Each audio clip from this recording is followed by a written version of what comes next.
Kenapa bohong? Ya itu kan ucapan pada saat orang lagi jualan. Begitu duduk mah dengan asik sendirinya ya dia dengan intinya itu semua lupa bohong. Itu modal jualan itu. Mudah-mudahan didengar Bang Dul nih. Iya emang Dia gua di bohong. DPR. Ingat nggak pernah ngomong kayak gitu? Iya. Masih kayak gitu nggak sekarang? Masih. Kenapa? Aku nggak berubah pikiran? Artinya gini kan semua juga orang kalau yang namanya janji janji. Intinya kalau udah jadi biasa itu mah jualan kecap. Tapi kan kenal Bang Rano nih. Kira-kira Makanya bisa gue lagi bingung nyebut dia ini sekarang apa ini. sampai sekarang apa yang bikin penasaran Jo. Bang Mandra ke Bang Dul? Jo, soalnya begini, pada Kenapa? waktu abang jadi birokrat lah, Aha. abang nggak di Jakarta, abang di Kabupaten Tangerang, Mandra nggak ngerasain. Nah, iya. Jadi waktu maju jadi wakil bupati kabupaten, dia juga nanya, lu nggak salah lu mau di kampung orang, kenapa nggak di sini? Ya gue bilang sini kita belum dapat jodohnya. Mungkin Bang Mandra bilang bohong. Yang dia nggak ngerasain karena kita kan ada di provinsi Banten. Berarti nggak setuju dengan pernyataan Bang Mandra tadi? Besok baru dia ngerasain kalau gue jadi wakil gubernur DKI. Nah, Mas Wapres, mohon maaf nih, siapa suruh Mas Wapres main lumpur? Segala mantau banjir jalan kaki. Jangan terlalu banyak pencitraan lah. Percuma baju dan celana kotor juga. Nggak ada yang nganggep, Mas. Mas harusnya mencontoh Gubernur Jakarta. Memantau banjir cukup melihatnya dari atas helikopter. Kan lebih masuk akal, Mas. Lebih diterima oleh masyarakat se-alam dunia. Atau Mas Gibran paling enggak mencontoh wakilnya deh. Lihat tuh Mas, banjir semata kaki aja pakai perahu karet. Bukti beliau sangat profesional dalam bekerja. Dengan memanfaatkan fasilitas yang ada. Jadi Mas Gibran percuma. Mau becek-becekan, mau mandi lumpur sekalian. Malah dibilang pencitraan. Dan Dede Gemes 16% tidak suka. Hari ini Gubernur DKI Jakarta Pramono Anung melakukan peninjauan langsung dengan menggunakan helikopter untuk memantau kondisi wilayah terdampak. Dalam peninjauan ini, Gubernur Pramono didampingi oleh pelaksana tugas PLT Kepala Dinas Sumber Daya Air DKI Jakarta Ika Agustin Ningrum, Sekretaris Pelaksana BPBD Jakarta Marulitwa Sijabat, serta sejumlah pejabat terkait termasuk Kakor Polairut Bahar Kampolri Irjen Pol Muhammad Yasin Kosasi dan Kabag, Penum Divisi Humas Polri Kombes Pol RDA Caniago.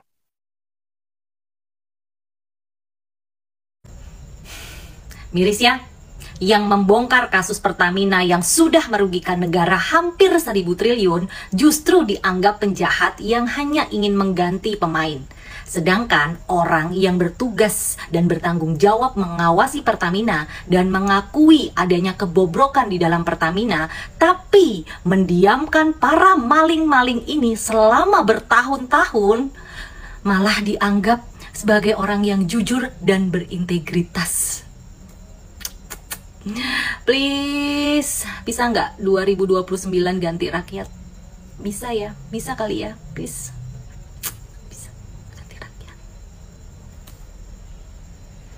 Untuk warga Jakarta, selamat atas pilihan pemimpin yang dipilih karena fanatisme, bukan karena kapasitas dan kompetensinya. Nih, lihat dulu. Saya paham Dayan Timur. Maaf nih, saya bukan belagu. Waktu saya jadi gubernur Banten, saya pernah menjadi ketua tim koordinasi Jabodetabek Punjur. Tahu saya. Sombong amat. Memang itu perlu, tapi itu adalah program nasional, bukan program Pemda DKI. Wait a minute.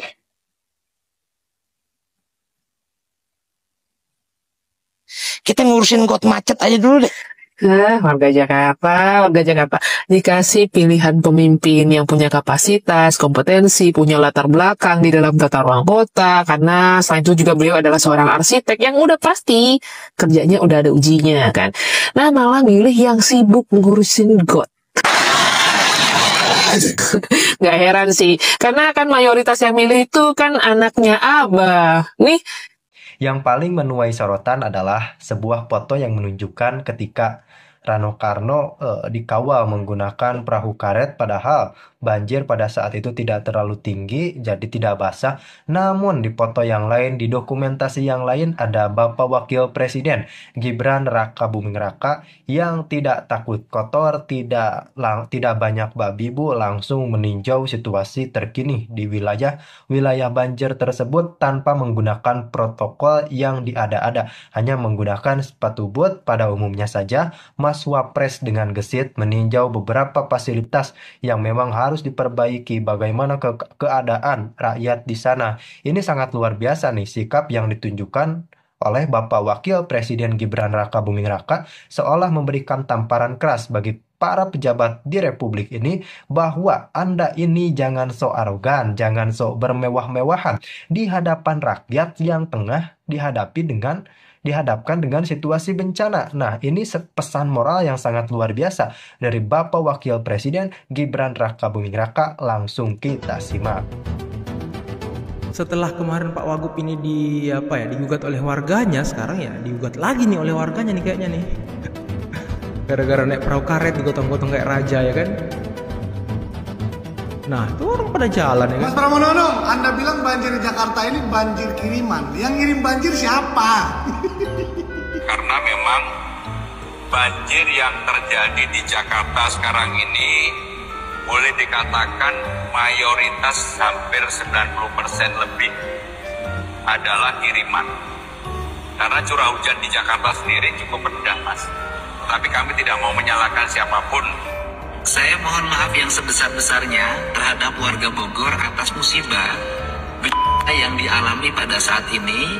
Banjir yang meluapnya luar biasa termasuk di Sungai Cijayan. Saya turut prihatin kepada warga Jabodetabek, Jakarta dan Jawa Barat yang sekarang sedang terkena musibah banjir. Semoga kita doakan sama-sama agar banjirnya segera surut dan masyarakat bisa kembali beraktivitas seperti sedia kala. Tapi saya lebih prihatin lagi kepada Gubernur Jakarta nih.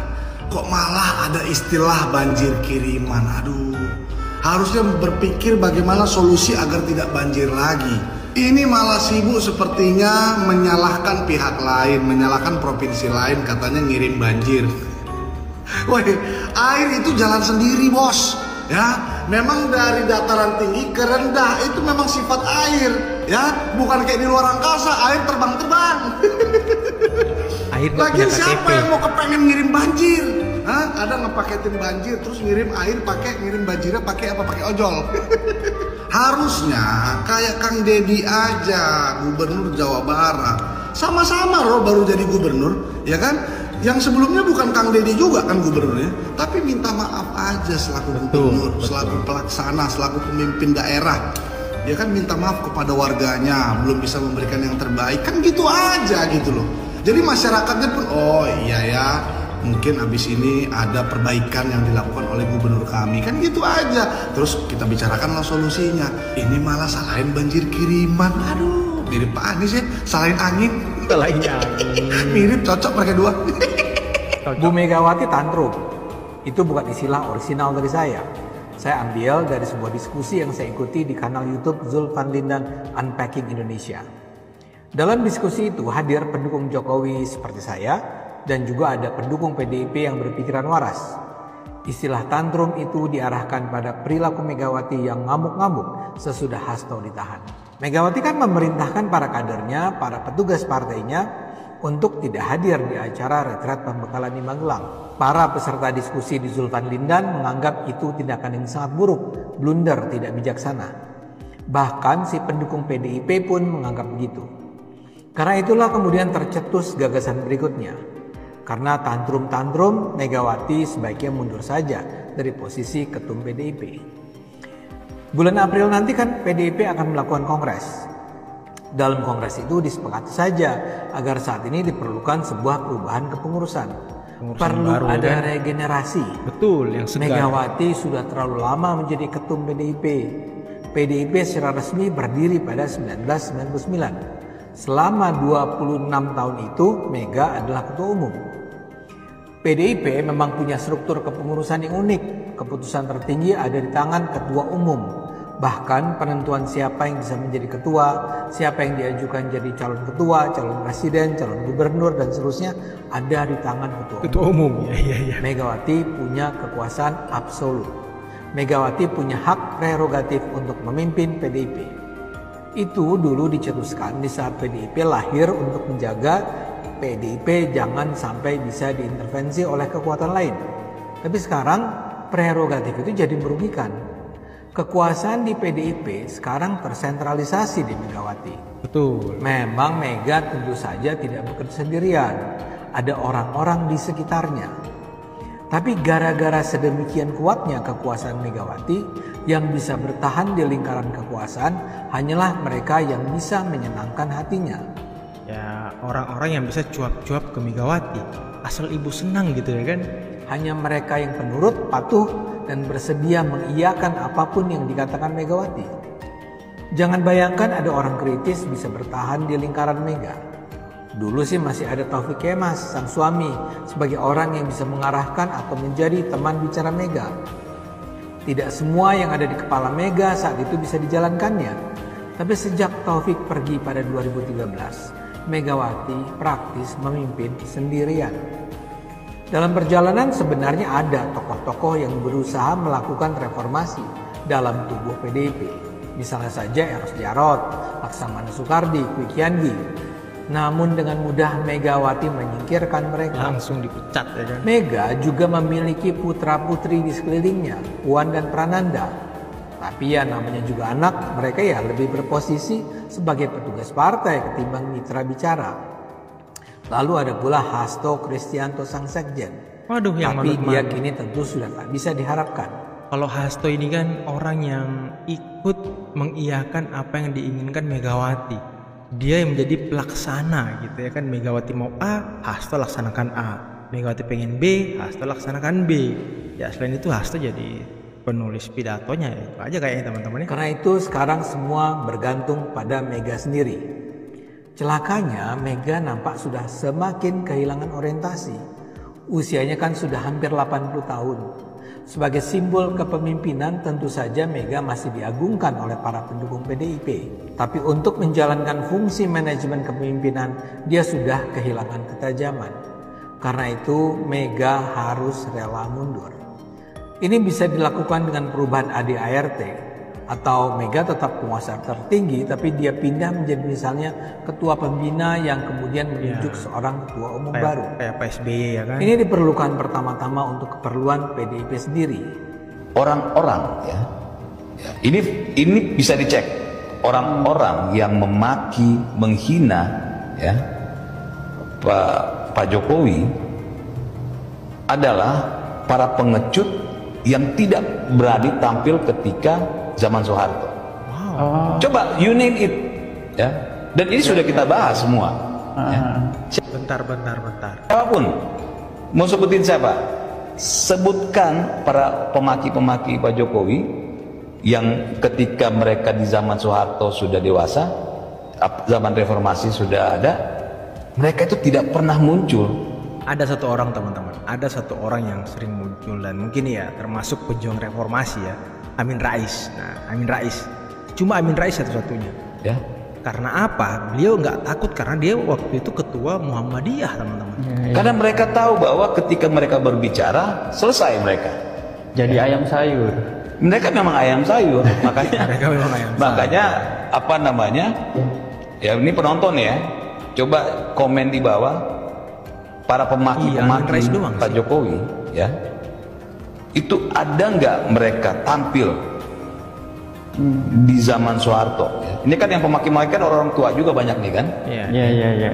Coba sebutin, coba kalian sebutin, nggak ada mereka di zaman Soeharto, tidak ada sama sekali. Ya. Mereka bisa berani ada saat ini karena Pak Jokowi membiarkan ya mereka melakukan hal itu. Ya, Pak Jokowi tidak pernah gusar dan risau dengan para pembenci teman-teman ya. Hanya pendukung-pendukungnya Pak Jokowi dulu yang sering melaporkan para pembenci ini. Cuma ya Pak Jokowi slow-slow aja sebenarnya, nggak ada masalah teman-teman. Ini keren ya. Iya. Ya, siapa yang komentar bisa membuktikan para pemaki itu ada di zaman Soeharto? Nggak ada.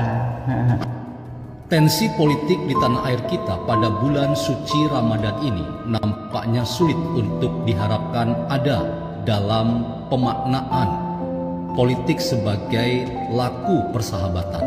Kita justru menemukan bagaimana orang menerjemahkan politik sebagai fitnah dan kebencian. Itulah yang antara lain terlihat pada segelintir orang yang mengatasnamakan rakyat Indonesia yang terus mendorong-dorong agar Presiden Prabowo Subianto berani melakukan tindakan-tindakan revolusioner dengan memaksulkan Gibran dari jabatannya sebagai wakil presiden, melakukan pengadilan terhadap Joko Widodo dan melakukan reshuffle kabinet merah putih untuk membersihkan kabinet ini dari antek-antek Jokowi. Apa yang terbaca dalam fenomena politik penuh kebencian ini rasanya sulit untuk dipenuhi oleh seorang Presiden Prabowo Subianto.